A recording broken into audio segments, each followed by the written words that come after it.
नमस्कार दोस्तों, आपका हमारे चैनल पर स्वागत है। आज की कहानी है आइए सूर्या। एक गांव में एक सूर्या नाम का लड़का रहता था। बचपन से ही पढ़ाई में होशियार था। सूर्या अपने मम्मी पापा की आखिरी उम्मीद था। सूर्या के दादा ने अपने समय में बहुत कर्जे लिए थे, जिसको चुकाने में पापा की पूरी ज़िंदगी मजदूरी में निकल गई। उनके पास थोड़ी सी ज़मीन थी जिससे उनका गुजारा हो रहा था। पापा की तबीयत मजदूरी करने से खराब रहती, पर पापा सूर्या को इस बात का एहसास नहीं होने देते। सूर्या को पढ़ाई में इतना होशियार देखकर उसके मम्मी पापा ने हर वह काम किया जिससे वह सूर्या को पढ़ा पाए। सूर्या की कॉलेज की पढ़ाई ख़त्म हो चुकी थी और वह एक छोटी सी नौकरी करने लगा, जिससे उसका खर्चा निकल जाता और साथ में वह कलेक्टर बनने की तैयारी भी कर रहा था। सूर्या अपने वक्त का एक मिनट भी फालतू नहीं गुजारता था। सूर्या ने पूरा समय पढ़ाई और नौकरी में ही लगा दिया था।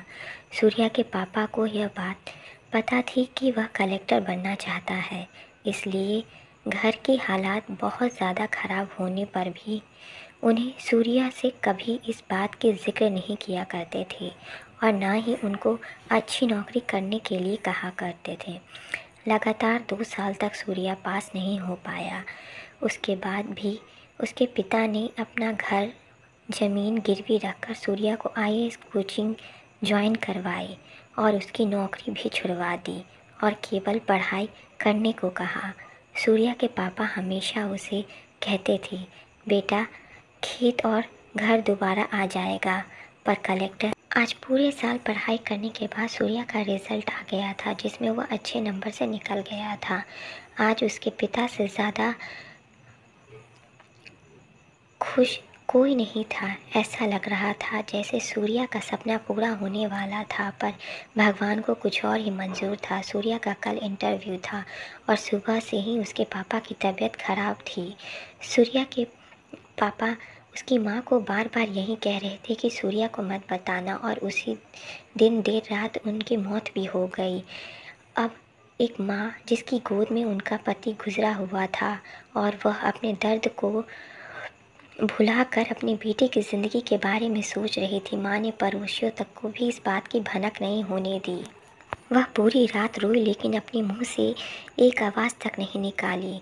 सुबह सूर्या जब इंटरव्यू देने जा रहा था, तब माँ और पापा के आशीर्वाद के लिए उसने माँ को कॉल किया। माँ ने पूरी हिम्मत लगा दी और सच छुपा लिया और सूर्या को आशीर्वाद दिया। और जब सूर्या ने पापा से बात करने को कहा तो माँ बोली, पापा अब तुमसे बात नहीं करेंगी, वह कलेक्टर बेटे से बात करेंगे। इतना बात करके माँ ने फ़ोन रख दिया और सूर्या का जब इंटरव्यू हो गया तब उसे बताया गया कि उसके पिता की तबीयत खराब है, उसको तुरंत घर जाना है। सूर्या को एक पल भी नहीं ही लगा और अपने पिता की हालत समझने में वह घर पहुंचकर पिता के पैरों पर गिरकर वह ज़ोर ज़ोर से रोने लगा और कहने लगा, पापा उठो, देखो मैं कलेक्टर बन गया।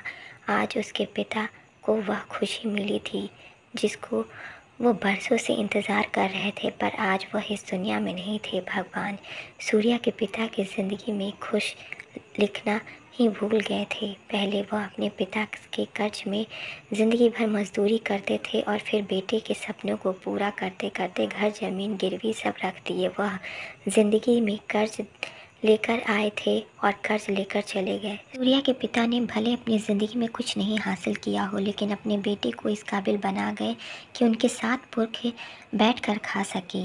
सूर्या की माँ ने जो उस रात किया, उसको करने की जज्बा बहुत कम लोगों में होती है। जब सूर्या कलेक्टर बनकर घर आया तब माँ ने कहा, बेटा तुम आज इतने बड़े बन गए हो कि हज़ारों गरीबों का भला कर सकते हो। जब भी तुम्हारे सामने कोई गरीब मदद मांगने आए तो उसके पिता और मेरे बारे में ज़रूर सोचना। मैं तुम्हारे बराबर पढ़ी लिखी और समझदार तो नहीं हूँ, पर इतना ज़रूर जानती हूँ कि गरीब आदमी की बहुत मजबूरी होती है। तुम कभी किसी का बुरा मत करना। कहानी से हमें यह शिक्षा मिलती है, कि वक्त चाहे जितना भी ख़राब हो, वो बदलता ज़रूर है। माँ और बाप के एहसानों को हम कभी नहीं उतार सकते, पर हम अपने कर्मों से उनकी इच्छा को ज़रूर पूरा कर सकते हैं। आपको यह कहानी कैसी लगी, जो हमें कमेंट सेक्शन में ज़रूर बताएं, और चैनल को लाइक शेयर सब्सक्राइब ज़रूर करें। धन्यवाद।